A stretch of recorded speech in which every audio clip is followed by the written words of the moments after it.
Hello, I will be reacting to two videos today, first one being an on-site classroom and second one being a virtual lesson. So I'll start with the first and specifically how the instructor greets the kids in a way that I really appreciated. Right off the bat, I liked how she checked in with the students by asking how their previous class was. This falls under empathy for me because you're acknowledging that they have a life outside of class. The quality of that class is very much a factor of their attitude, participation as anything else. So just like we have bad days, kids have bad days, and they just have to manage it themselves. So I think checking in on that goes a long way. Another positive thing she did was provide various ways of accessing the information that she's touching on in the lesson. The fact that she gave them options and they weren't completely scatterbrained makes me believe that they've received thorough instructions in the past and that these things have been modeled. It sets up an environment that's friendly and approachable for everyone. One thing I would do is maybe use a microphone or some kind of speaker and PA system. It's probably the phone or whatever device that gives the poor quality when you play it back. The acoustics weren't great and she was kind of having to shout, but I think a calmer and amplified voice would have done wonders. I think a couple minutes in, she just gets a little lost in the white noise, and having a more present voice without having to yell would go well.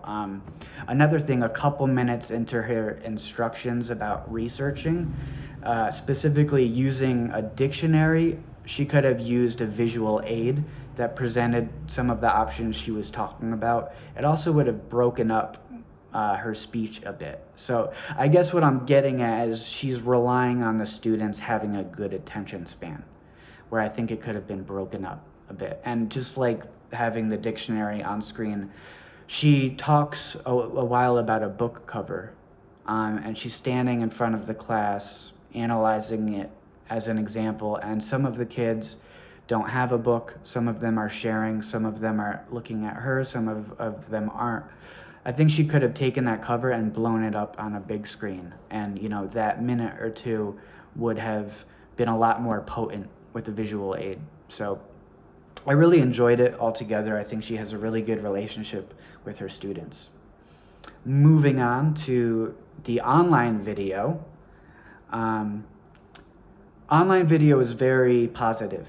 A very good example of student and teacher relationships, vibrant learning.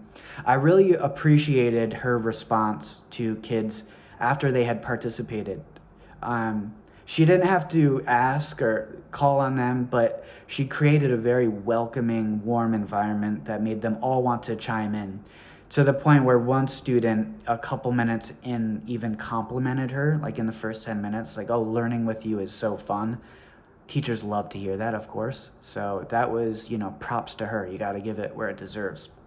One thing I enjoyed, this sounds like a small thing, but it's not, her using a joke to teach vocabulary. So before even going into the mathematical aspect of what she's teaching, she's talking about the word and the concept. And this was very cool because for a moment it takes the focus off of math, and it uses the term in a joking conversation, which is great for literacy. We talk a lot about dynamic approaches to learning, and she has, a 10-minute joke or like a dialogue that segues into what she's teaching.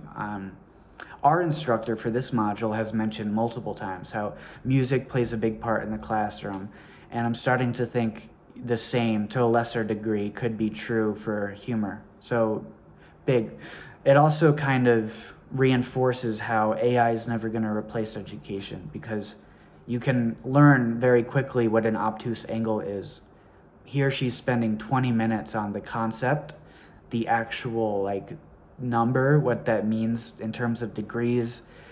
And it's just, it's very symbolic of that literacy approach to something. Lastly, the standard I found helpful was listing the expectations for students, but in the first person. in this lesson we will blank, we will learn about angles, we will be able to use a protractor. The confidence behind that is very encouraging. In the past, I've seen expectations listed, but not really in the first person like this. So I think it also complemented the very nature of a virtual classroom, because you're sort of locked in by yourself. So when students see this on the screen, it's like it's almost like they wrote it themselves. But yes, I enjoyed both videos. I took a lot away from that. Those critiques are very minor things. I honestly don't have any critiques for the second video. I thought she did very well. So thank you for watching, and I will see you next time.